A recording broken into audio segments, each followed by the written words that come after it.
also have, perspectives of people interpreting what I'm saying is really helpful. So I do really appreciate it. And I'm definitely going to, have some of these, action items in mind as I kind of hop on my next call after this. It'll be great.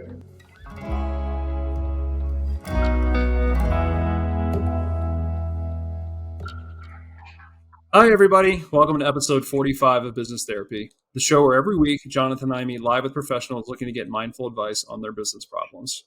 Today on the show, we have another Jonathan, actually. Welcome to the show, Jonathan. Thank you very much. Glad to be on it. Awesome. So why don't we start by you telling us a little bit more about yourself, your business, and the challenge you wanted to talk about today? Sure. Yeah. Well, once again, I appreciate you, allowing me to be on the show. I think it's great what you're doing. There were a lot of different topics in an early stage startup that we could think to bring up. One that was, particularly close to my heart was being a non-technical founder in a deep technology company. Obviously, every startup has a number of different roles that need to be filled, but there is a lot of overlap between them. And so really learning and understanding how to navigate the communication between a highly technical team when you yourself maybe can't contribute to certain aspects of the development, but the team. So I think that's something I'm working on. I certainly don't have advice to give yet, but would love to learn more and just, get everyone's feedback. Awesome. Yeah. And before we dive right in, Jonathan, we'd really appreciate, why don't you tell the audience a little bit more about yourself and the company, if you could, just to anchor us. Absolutely. So I'm a co-founder of a company, Hoth Intelligence. We are an augmented reality medical device company. So just to kind of give the, elevator pitch one-liner, there are procedures done in hospitals, and it's really shocking, where a physician, a surgeon might insert a needle, a catheter, some sort of instrument into your body, let's say the brain, effectively doing it blindly, not knowing where their target is, not knowing where the instrument or the needle is going. And for reasons I don't have to get into, there is no technology available to assist with this process. And so what we do is we create technology using augmented reality that allows that provider to see through and into the patient as they do the procedure. So now they can see their target, they can see where their instrument's going, and it just allows for much safer, more accurate procedures. I'm curious, Jonathan, is it an imaging, or is it some other, or like what's the underlying, if you can share, technology? Yeah, absolutely. So just augmented reality is still a pretty new area. So most people actually don't know what it is. Most people think of virtual reality as you're, immersed in this zombie game and you're running around. Augmented reality, what it does is it superimposes virtual content, so like a 3D hologram, onto the real world. So our company spans a few different areas. There's medical imaging analysis and reconstruction. So taking, let's say brain scans and reconstructing them into holograms and 3D objects. And then there's the augmented reality side. And effectively what that means is, like I just mentioned, superimposing those 3D holograms onto the environment, in this case, onto the patient. And so now when you're looking at them, you don't just see, what you and I are seeing right now looking at each other, but I would actually be able to see through and into your head, see your brain, see the vessels, or, through and into your chest, the underlying structures. Excellent. Yeah, that's great. And before we jump into more of a general topic about the technical versus non-technical folks in a company, I guess maybe a little more about your backstory would be helpful, about how you came in as the non-technical founder and kind of how you find yourself in this venture. What's a little bit of the backstory there? Of course. So my background, kind of going in no particular order, I have a background in medicine and research through an MD, PhD. I, co-founded this company with Tyler, who's our CEO. We met at Swarthmore College as undergrads. We were close friends. We worked on a number of different ventures, all unsuccessful, but just excited to kind of, find a problem, work on a solution, and learn from it. And he also pursued an MD, PhD, and we stayed in touch over the years, given that we were on similar career paths. And, he called me up, a year and a half ago, 2 years ago, and said, hey, I'm thinking about working on this thing. I've been playing around with some of the code. I've got a little bit going, but still really, starting it from the ground up.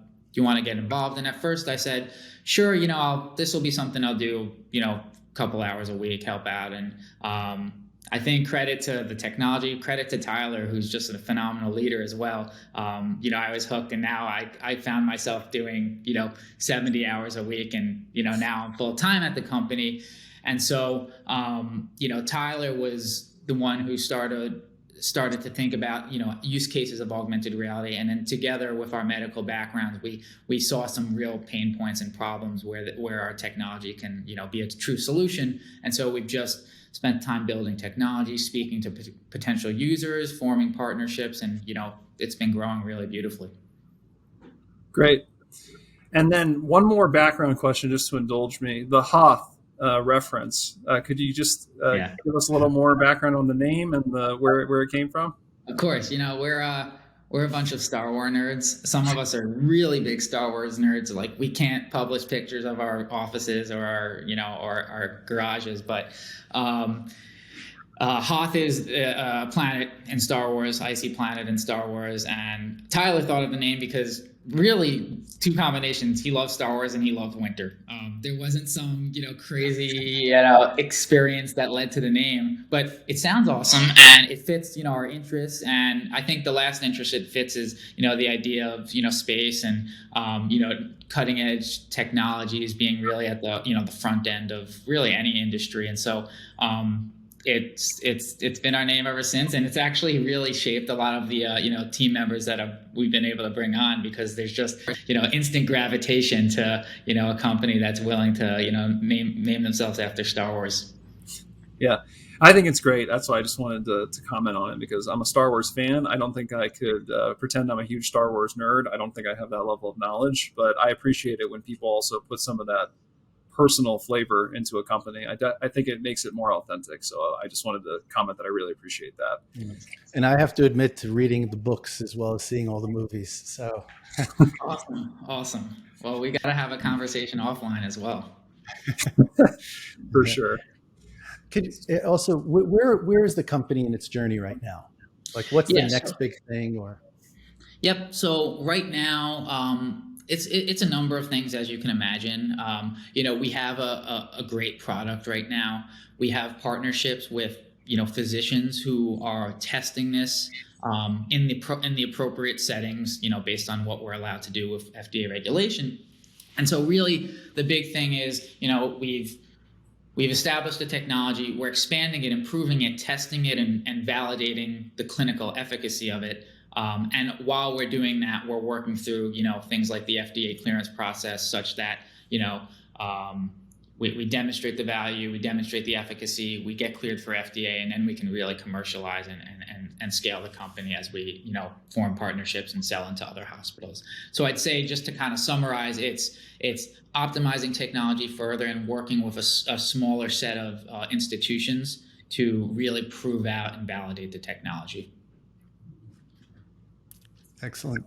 And why do you feel it's a challenge that you're non-technical? I mean, you're PhD, MD. Clearly, the product is in that market. Like, how does this tension coming up? Sure. It's not as much a challenge. It's more of me wanting to learn how I can contribute in other ways. Of course, I can. There's a ton of work I'm doing. I could stay busy and never deal with the the engineering side ever. There's FDA clearance, there's forming partnerships, there's sales, all of that. But especially as the co-founder, you not only want to be aware and understand what's happening on the technical side, but because that's such a driving force in the company, really creating a phenomenal product, I find myself struggling somewhat to support them in other ways than my normal roles in the company, which are things like FDA clearance. And to kind of define that further is a little difficult, because once again, they're doing highly technical things. I'm not asking them to let me code or work on any of the specific development, but still there are ways I would imagine that I can support them. And so some things I do is, I do a lot of research for them, especially when you're developing brand new technology. There isn't really like a published library of code that can tell, that you can just copy and paste. It's all pretty much being developed from scratch. And so a lot of that requires, accessing and reviewing the literature, which I can do well because I have a science background and really interpreting, other studies, and then sort of relaying that and digesting that and passing it on to the team. That's just one example, but it's really, finding ways to, support them as best as possible. And I'm still trying to, figure that out. Got it. There's certainly no shortage of startups or technical startups, including where there's no co-founder, just a founder who is highly successful without having a technology background, obviously. And there's no shortage of advice on, focusing on product or focusing on, different areas. But I think where we're going to take it a little bit more is this distinction between you and the technical people in the company versus you and the company, or the idea of the company has objectives as a group, and where the distinction of technology or not technology is forming in your head. Like, how is that seeing that dynamic versus just the organizational needs? So I don't know if you could see the two as a little bit distinct. Well, and to be honest, I absolutely see what you're referring to, and it's challenging to actually make that distinction, just because we are a small company and everyone is playing each other's role. Like, for example, our engineers are salesmen at times. They're not necessarily good at it. I'm not saying I am either, but they have to fill in that role. And so, you're absolutely right. There are definitely roles outside of direct development that are critical that I play that further, the mission of the company. And so, like, the example I used was, FDA clearance. That is a huge component of the company. All risk in our company comes down to, being FDA cleared. And that is my main focus. But then at the same time, how do you get FDA cleared? Well, the engineers have to make something that's highly accurate. How do they make something that's highly accurate? A myriad of different ways. And so I'm trying to insert myself into their day-to-day in a way, to maybe speed up that process, to maybe make it more efficient. Tyler, my co-founder, he is leading the development team, mostly by himself with some support, but he's also the CEO of our company, and that's a lot on one person, to have the fiduciary interests of the company, to have the technical interests of the company, and just overall the kind of the mission of the company in mind. And so maybe just to add one more layer to what you said is, just general supporting, like my co-founder, supporting the guy who's supporting the the technical team. Yeah. And I would ask, even maybe going the other way for a second, like when we talk, because like Jonathan's pointing out, and what we're talking about here is the line between technical and non-technical can be a bit ambiguous or subjective, especially in a company the size that you are. So when we really diving into the tension you're feeling, I kind of want to relate it for a second to more to what you're feeling, because especially when you open the episode by saying you're working more than a full-time week, and like you said, you've got critical components in your wheelhouse that you're helping the company with. I guess, where are you feeling tension that there might be this sense of not being able to do enough, or like you said, maybe not being able to understand enough, but where do you feel like that understanding is causing the sense of deficiency or lack, or like wants? Because I think, and I just want to understand that tension within you personally a little bit more first. Yeah, so I think largely it comes down to you don't know what you don't know. And so,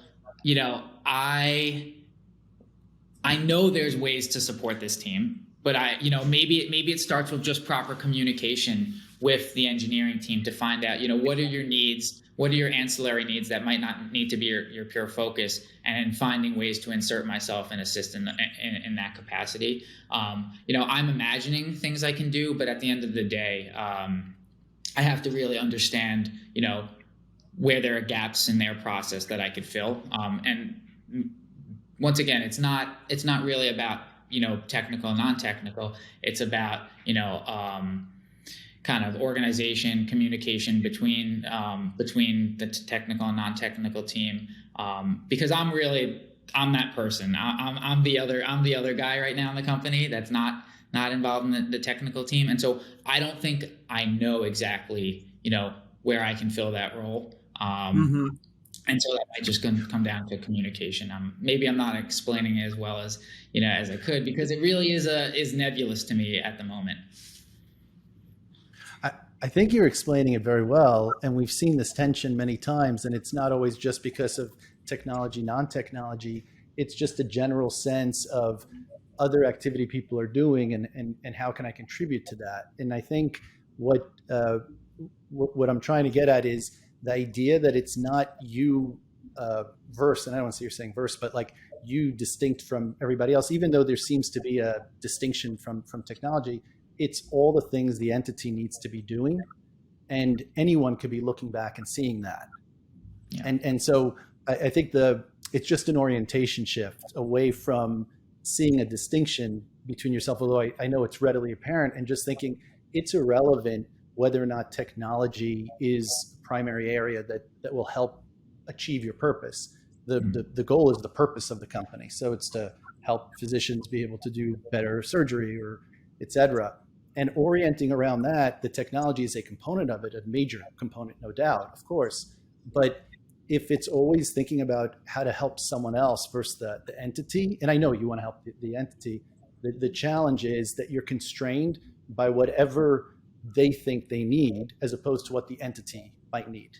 So I'm just suggesting a little bit of a perspective shift, and not seeing that distinguishing area as necessarily a liability, but potentially the way that the company is successful, because a lot of times the technology is great and the market just can't absorb it. You have a constraint of the FDA, but you could imagine a lot of doctors trusting it, or et cetera.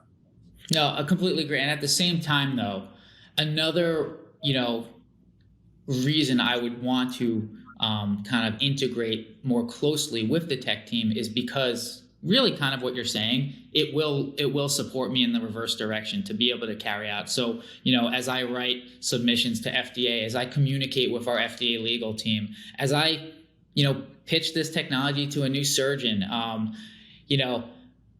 being more attuned with the, really what's happening in the back room, and really what's happening, in development, to the capacity to update, a potential customer, a week later saying, hey, we hit this big milestone and here's what went into it, is really powerful. And I think, as you mentioned, does push the, the overall mission forward, which is supporting, larger aspects of the company, like FDA clearance, like sales.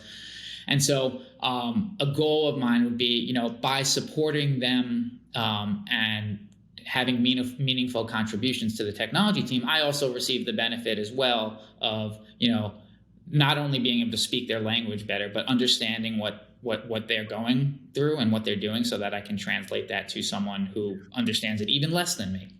Yeah. But that process is the value. So if you were another technology person, you may not be able to contribute at that level. So I'm suggesting not seeing anything as a liability or you as different, but as all the components that are necessary to make this entity successful. Yeah. No, I agree. I don't think I view it as a liability.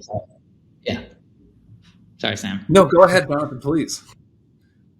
I was just gonna say you're absolutely right, and I don't really view it as a liability. It's more just, and as you both know, you want to do everything and anything for your company, and sure, as things grow and develop more, you might still have that same attitude, but realize that you can delegate and allow other people to fill in some of those roles. But at this stage, that's another element, just kind of overcoming that. I want to, do it. You want it so bad that you're just willing to do whatever it takes to succeed.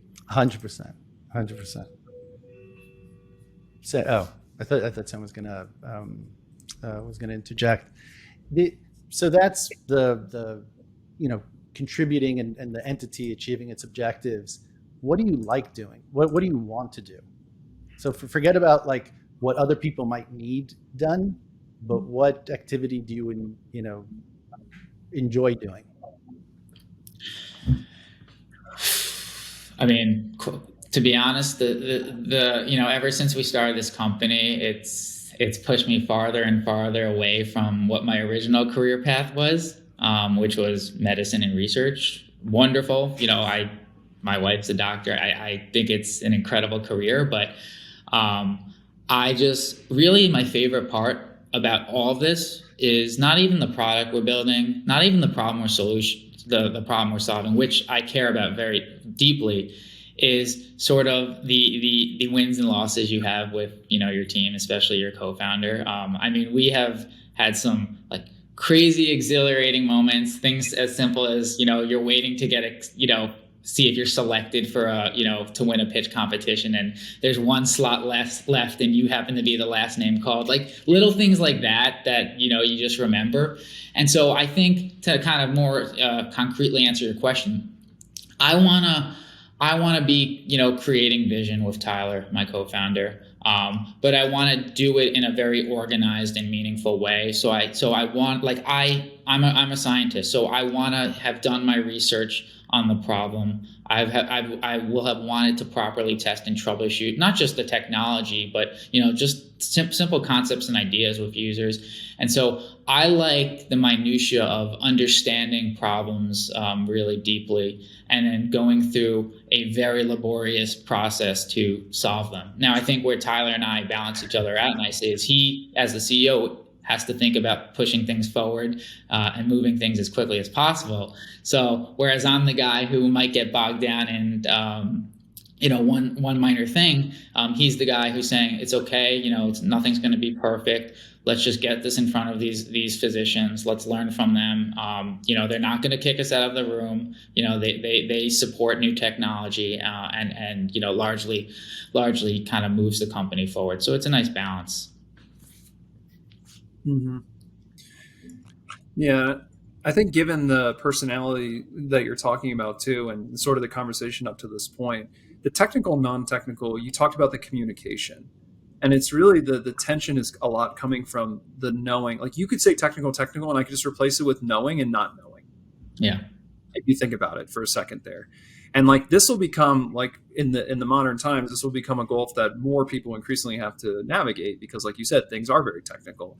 But technical can be what you're doing in the FDA process, or any other functions that you have could be beyond, like technical beyond what the technical team knows. And they could be saying the same thing in the background. So what you're pointing at really is that communication issue. But beyond the communication, it's really what should you know at any given time. And that's more of a broader question that I think people struggle with. And I think you, especially with the research-oriented personality and that scientific rigor that you've cultivated over the course of your career, it's this idea that when you know there's something you don't know, or even you're aware of it, you want to chase it. You want to interrogate it, and you want to feel like you can command that data so you can make good decisions. But part of the challenging part of business, I guess, and I'd say life in general, is that you can never know everything, and you will never know. And your job is not to know, but you got to remember that your job is to do what for the company? Your job, and this is sort of what Jonathon was saying earlier. I guess with two Jonathans, I probably should say which Jonathon. I guess this is what Jonathon on the show was saying earlier, that you've got to be very clear on your business objectives. And you've got to be very clear on your personal objectives. Because for a given objective you have, going and spending hours and hours with the technical team to understand a very nuanced point could be germane or applicable to what you need to get accomplished. But staying objective focus is going to help you, because you'll never know everything you don't know. And that's a challenge for everyone in life. Now, if it's a more of an existential level, that's something that everyone is challenged with. And you have to find peace with saying that I can never know what is like ultimately unknowable. So like you have to make decisions on a day-to-day basis of what's relevant, and try to filter to the correct level of what do I need to get what I need done, and no more and no less. Because being an effective part of the team is knowing what you're doing as part of the team and making sure you're executing it well. And that may change, is what I'm trying to say. It may change from situation based on what you're trying to get done. And that necessitates a different detail level at times. I love that. No, I really think that's great. And I think Jonathon on the show mentioned this, which is that it's really about perspective. I completely agree, because there's going to be situations where I evaluate an objective or a task at hand, and to successfully accomplish that task, do I need to dive into the engineering team, potentially distract them from what they're doing so I could learn a little bit better? Does it really have that huge effect, or is it marginal? But then in the reverse situation, there will be times where, in order to execute even those non-technical tasks, having a deep understanding and involvement with the engineering team will be critical. And so I think it's kind of like you mentioned, it's going to come down to, objective by objective, really assessing, what information and what actions are needed. And I think I'm going to get it wrong a lot of times. There's going to be a lot of times where I think, okay, I got to go bug the engineers, and it turns out everything they told me was not necessary at all to, and it didn't make a difference. Whereas, so I think the goal would be to kind of come up with strategies to really holistically evaluate what the objective is and understand, what are the key items and information and skill sets that I need to accomplish it. And I think this is just something that I'm going to hopefully get better at over time. Yeah, and I think it's important to emphasize what you just articulated too, as part of when we talk about being present in business. I just want to point out this perspective, because when you talk about objective to objective or moment to moment, it really then becomes how do I do my job better, is how do I start to realize in a present way what I need in this moment, and not have this narrative that I'm a non-technical person, these are technical people. And that's a line that you have to hold throughout your relationship, regardless of context, because in reality, it's fairly amorphous. And like you just mentioned, for you to do your job well, being present and saying, in this moment, I need to become the technical person and they need to just give me information. And in the next moment, it may be different, but that's sort of breaking the narrative down a little bit, that you have to stay in your lane, or you would be wasteful unequivocally or unilaterally in every situation for you to get beyond a certain level of detail, because you'd be wasting their time, when it really is situationally based. And I think, again, that's sort of that idea of being present in your role means that there's the lines are always a little less firm. And like you said, are you going to get it wrong sometimes? Yes, but that's your process. In your role and your contribution is balancing the use of your team's time effectively so that the company can get done what it needs to get done in any particular moment. And going back to that line of technical, non-technical, when we hear it, there's almost an implied value. You're ascribing a certain value to different knowledge that different people might have. And the danger of that is that it becomes about that knowledge gap, or the perceived knowledge gap that you have versus the knowledge the company needs in a given time, as Sam's saying. So that's why, we're honing in a little bit on that distinction, because if you look at the universe of objectives you have at this particular moment as a company, your relative knowledge in the technology is almost definitely not the most important factor, and certainly not the universe of important activity.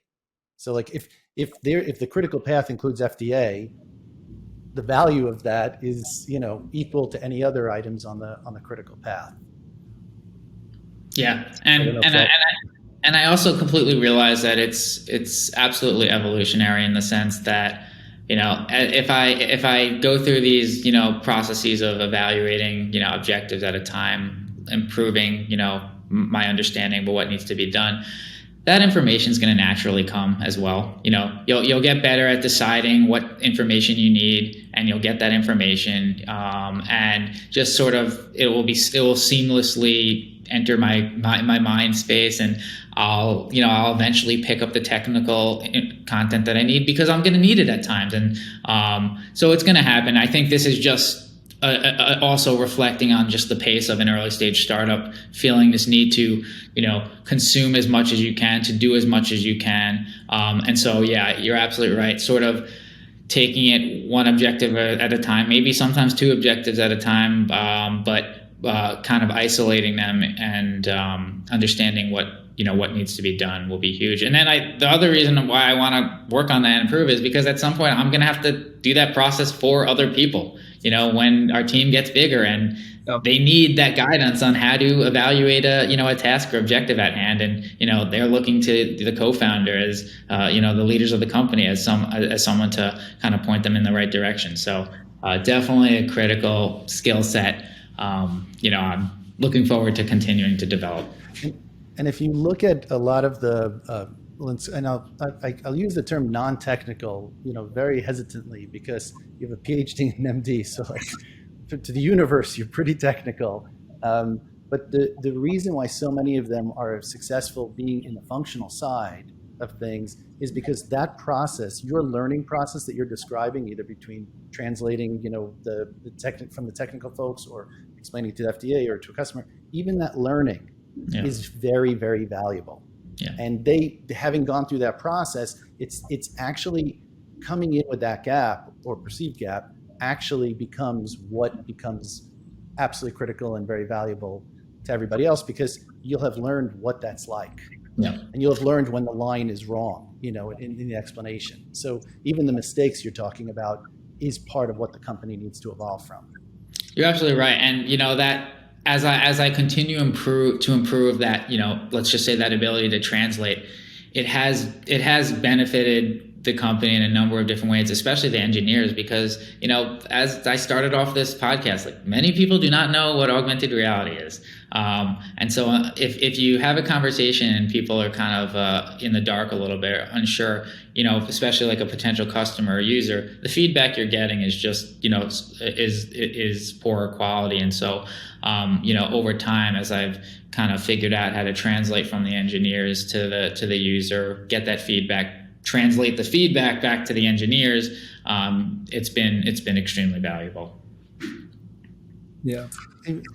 I'm struck by, and it's like, as I mentioned, someone who has also been a Star Wars nerd, and nerd in many different respects.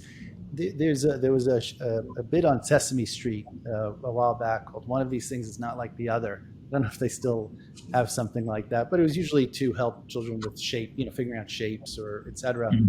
But there's the sense of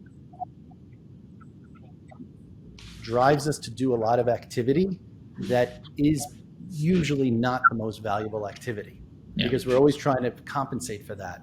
So getting out of the head of being different really opens it takes away a lot of constraints, and it actually promotes you being able to provide a lot more value.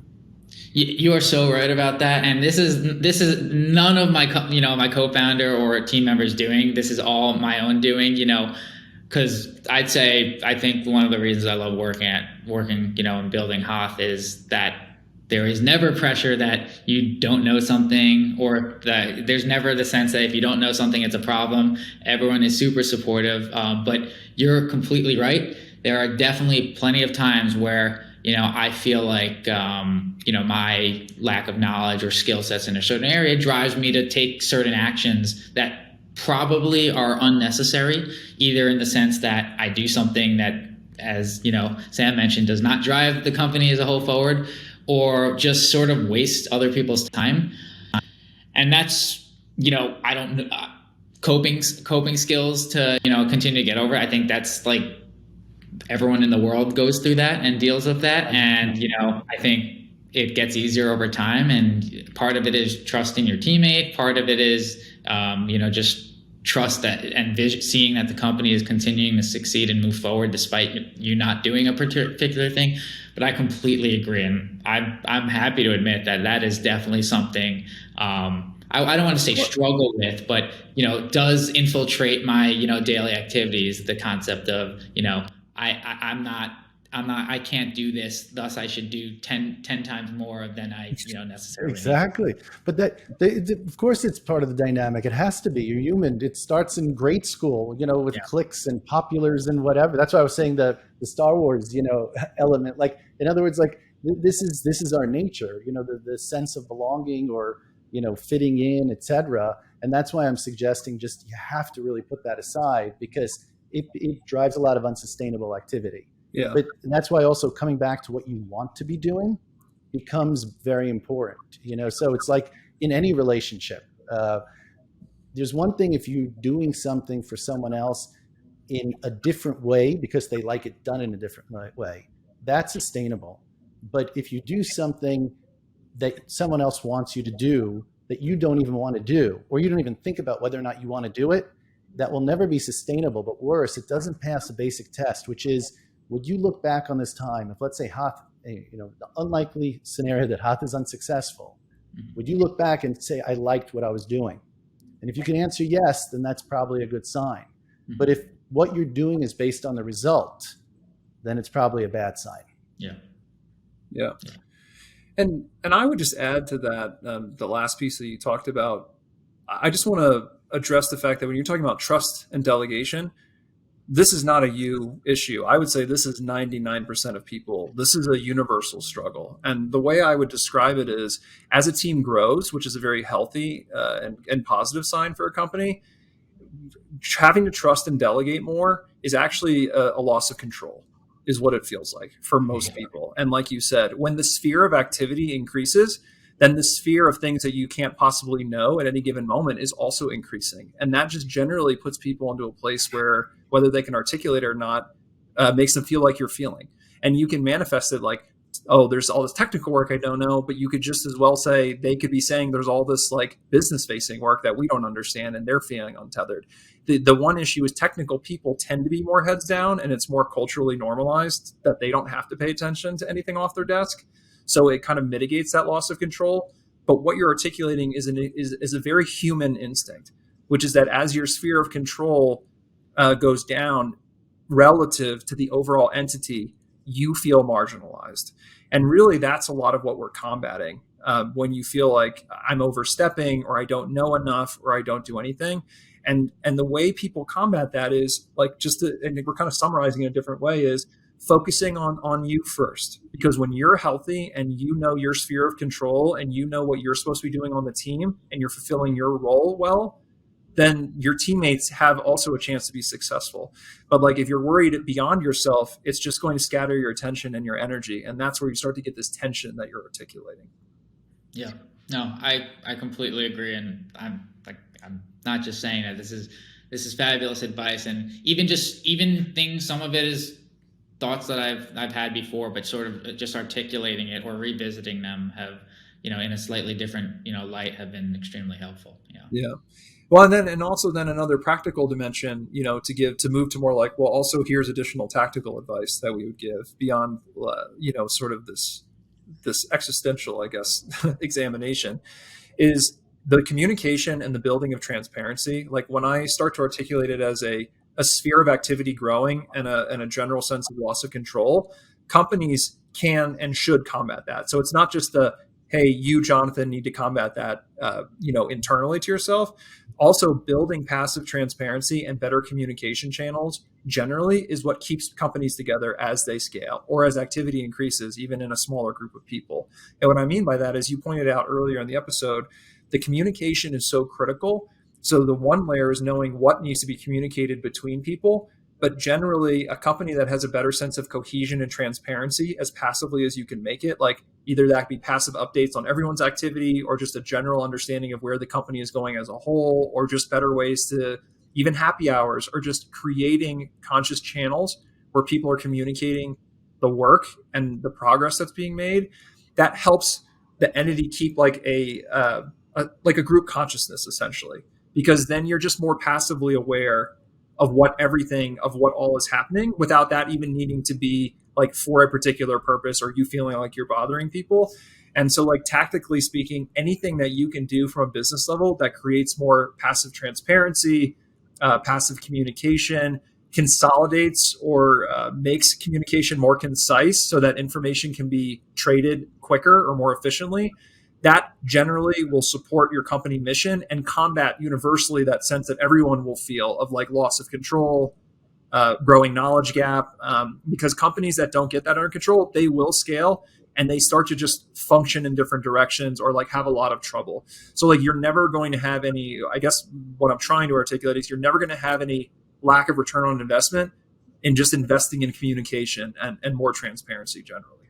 I completely agree, and I think that's probably one of the things I think I could speak for Tyler as well, are most proud of as co-founders is the communication we and the team has. Not saying it's perfect, but either we have phenomenal communication, or in situations where we do run into lapses in communication, we have just a very efficient and streamlined process to be open with one another and solve it, be responsive, be adaptive.